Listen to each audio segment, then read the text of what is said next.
Prime Minister, you also talked about the Indian tutelage and you talked about the summit. So the topic of the summit is India Century.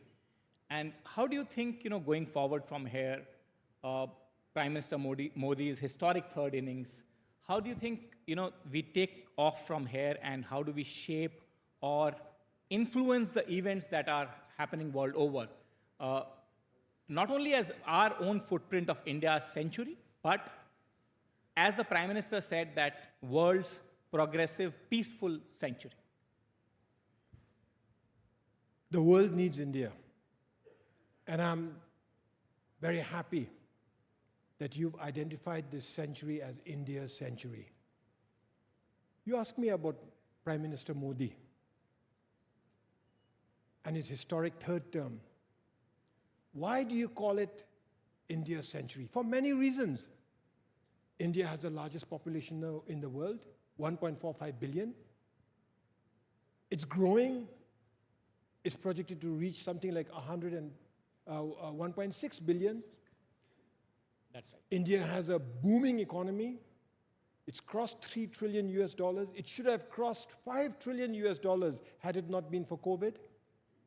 India has the biggest consumer base. India has almost 35 million successful people in the diaspora throughout the world, particularly in the advanced countries. By every measure, yes, this is India's century. But by one measure, you stand out, and that is leadership. India's leadership.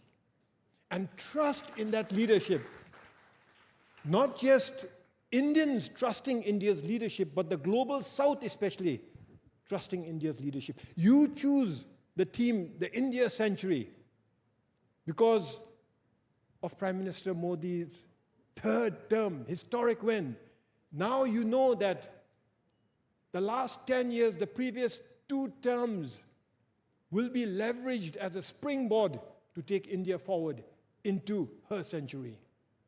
But the rest of the world too. The global South looks to India for leadership, trusts in India's leadership. As a matter of fact, if there's anybody, any country that can sort out today's problems, it is India. Economic problems. The world looks to India as a market. The COVID pandemic, the world looked to India for vaccines and medicine. Even Russia and Ukraine. If there's any person who can sort it out, I do believe it is Prime Minister Modi. And therefore, India's century. And the main ingredient of your team, I do believe, is leadership across the board, including a diaspora, but especially that of Prime Minister Modi.